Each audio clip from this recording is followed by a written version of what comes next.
Zoom, pode começar.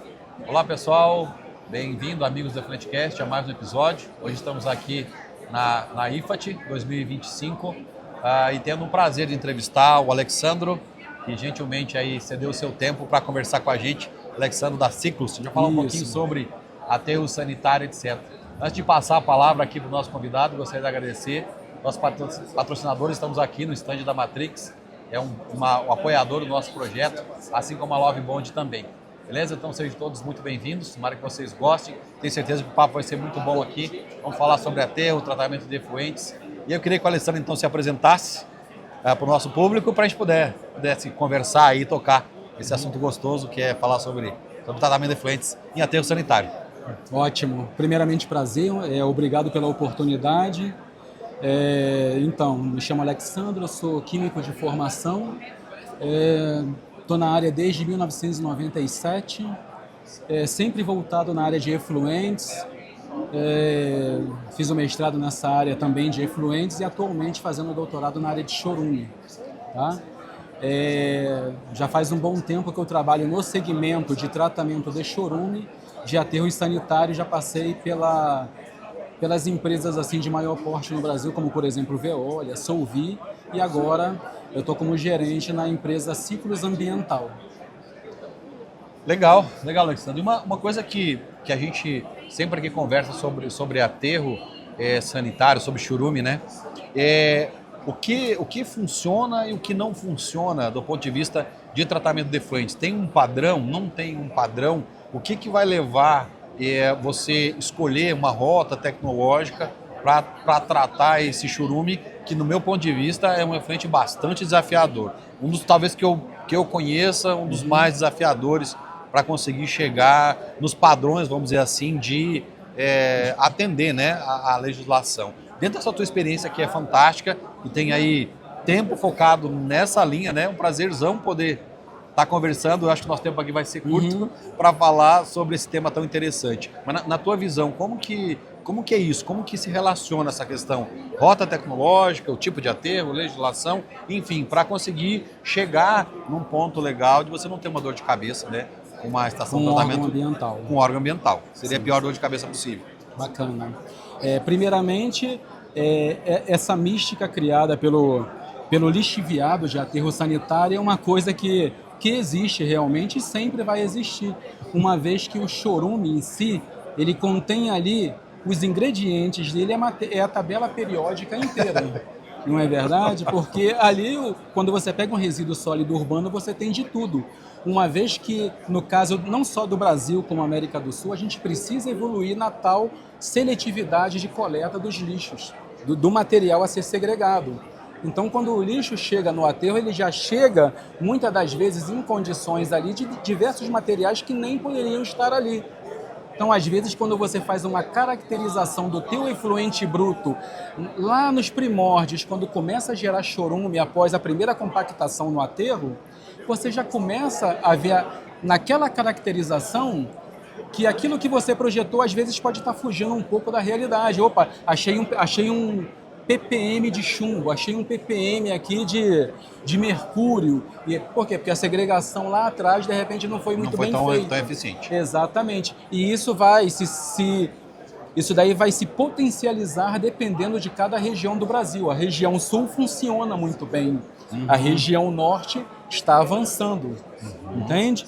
E quando a gente fala em relação à definição de rota tecnológica, o que determina a rota tecnológica de um tratamento é o que naquele local que você está montando o empreendimento vai ser exigido de você em termos de lançamento. Olha, aqui em Belém, a gente exige que você lance no corpo receptor com as características do CONAMA 430. Um exemplo, aqui no Sul, você vai ter que atender o CONAMA 430 e, além disso, você vai ter que atender a legislação local, que muitas das vezes é mais restritiva do que o CONAMA 430. Então, quando você entende, através do EIA-RIMA, através de reuniões com a Secretaria de Meio Ambiente Regional, o Departamento de Licenciamento Ambiental daquele órgão regional, quando você entende o teu padrão de lançamento, aí você faz a tua rota tecnológica de trás para frente. né? A minha rota não é aquilo que eu vou tratar e lançar, é aquilo que eles estão me permitindo lançar e eu que tenho que me readequar na minha rota. Certo. Entende? Então tem estados do Brasil, regiões do Brasil, na qual a minha rota ela pode ser um tratamento primário e secundário, um fisicoquímico e um biológico. Saiu do biológico ali, já faz o lançamento, já enquadrei DQO, já enquadrei DBO, já enquadrei nitrogênio amoniacal, entendeu? Agora tem rotas que eu preciso remover, por exemplo, o E. coli da vida, preciso remover, não preciso ter nem residual de Daphnia lá, a parte de parasitas e etc. Então vou necessitar de por exemplo, de um biocida para fazer uma certa remoção desses parasitas, ou então eu vou precisar fazer, no caso, uma filtração como etapa final. Eu não quero que você lance com cor, porque entra esse misticismo da cor. Porque está saindo amarelinho, não está tratado. Ainda falta uma... Né? Falta uma etapa. Às vezes o incolor está mais contaminado do que o amarelinho. Sim. Mas por determinações locais, precisa sair incolor. Então vamos colocar uma etapa de tratamento terciário, o que geralmente é uma ultra ou nanofiltração. Isso tudo são particularidades que quem vai determinar a rota tecnológica vai ser a legislação ambiental regional. Legal. E quando a gente olha para essa questão, vamos colocar aqui como se fosse dois cenários. Um cenário em que eu tenho uma exigência maior e um cenário que eu tenho exigência menor. Nesse menor, você já colocou, vai ser um primário, normalmente aí eu vou ter um tratamento físico-químico, às vezes como pré e como pós, um biológico, sei lá, um sistema lodos ativados ou mesmo uma lagoa, isso aí atenderia esse padrão, né? E quando você vai ter um cenário mais restritivo, você precisa ter uma complementação. E essa complementação, claro, ela vai estar associada quase sempre a um processo de membranas que vai estar sendo colocado, né, sendo exigido para isso. Uma das coisas que eu vi nesse segundo cenário, vamos dizer assim, e que eu nunca entendi de onde surgiu, eu via muitas rotas optarem por osmose. E hoje eu vejo muitas dessas rotas indo para nanofiltração. Teve alguma explicação, tem algum motivo para se fazer essa troca de antes sempre todo mundo trabalhar com osmose e agora muitos que eu vejo assim, né, muitos trabalharem com nano, ou eu estou equivocado? Realmente eles continuam trabalhando muito com osmose e não com nano, mas você citou muito a nano, né? Sim. Geralmente a rota definida para tratamento por osmose é quando você pega o efluente bruto, o lixiviado bruto do aterro, e ele de forma bruta passa pela osmose e sai enquadrado, que ela retém até ânions monovalentes. Quando você opta pela rota da nano, é porque você anteriormente já teve um pré-tratamento de uma rota convencional, seja ela primária ou secundária. Entendeu? Essa é a questão. A osmose, ela vai existir na modalidade de você fazer o tratamento do efluente bruto. A nano, ela vai existir na modalidade de você fazer o polimento daquilo que você iniciou no tratamento convencional. E dentro dessa rota mais convencional, vamos imaginar assim, um dos problemas que eu sempre vi muito aparecer é essa questão do nitrogênio amoniacal, né? Porque eu tenho quantidades, 400, 1000 miligramas, né? Valores assim bastante exagerados, né? Sim. Do ponto de vista de quantidade de nitrogênio. Tem casos em que vocês precisam optar por uma remoção físico-química, por exemplo, um air stripping, algo diferente do que um sistema, vamos dizer assim, mais convencional, né, no físico-químico e biológico convencional? Excelente pergunta. Muitas das vezes a estação de tratamento ela é dimensionada para receber uma carga.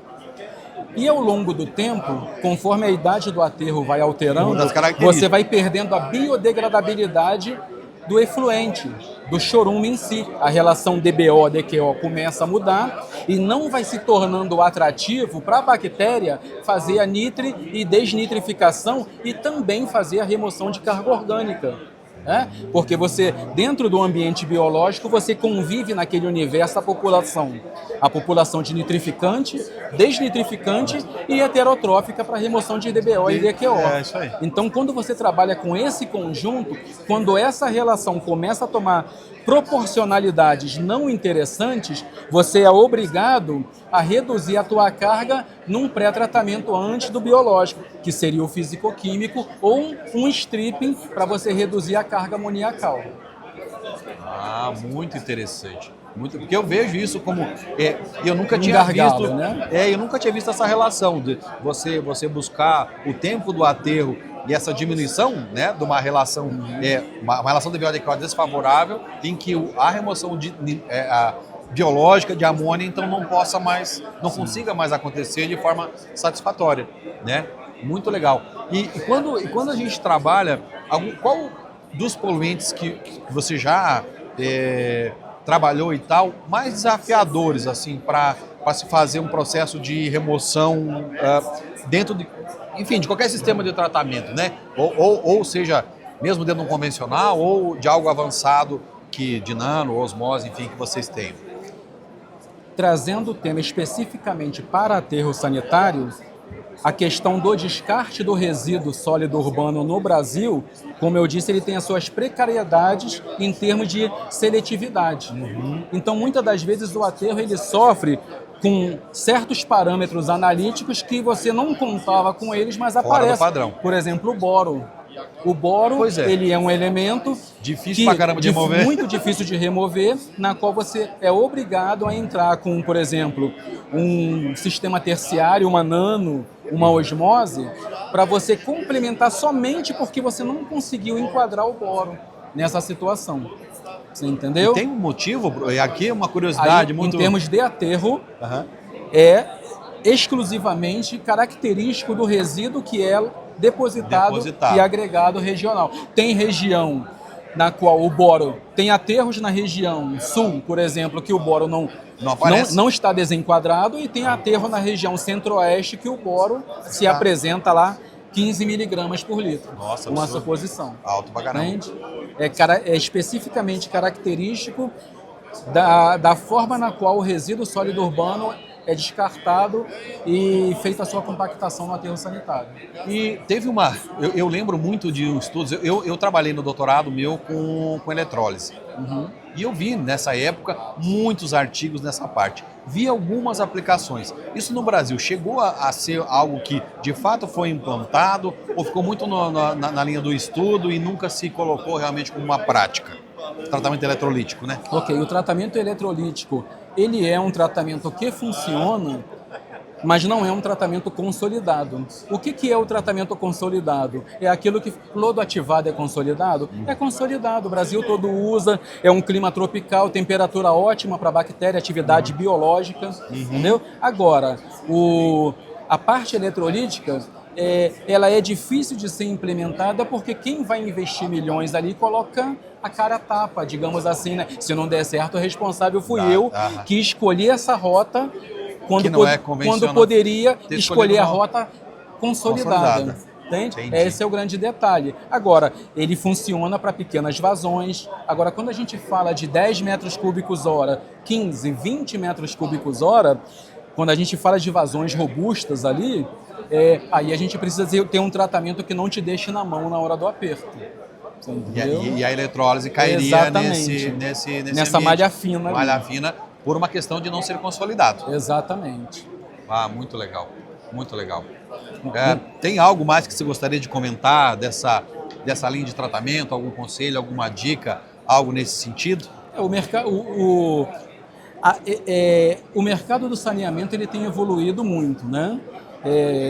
Agora, não tão recentemente, mas com esse novo marco do saneamento, as exigências ambientais elas se tornam mais duras, uma cobrança maior, e aí os investimentos aparecem, não é verdade? Tanto que a gente pode olhar a própria feira, a quantidade de fornecedores existentes aí 5 anos atrás não é a quantidade que tem hoje. Né? Então, a feira está grande, está boa, está legal. Exatamente. Está crescendo. Então, o que acontece? Essa própria nova cobrança ambiental, a COP30, às vésperas de acontecer, isso tudo incentiva a pesquisa, o desenvolvimento e novos fornecedores surgindo.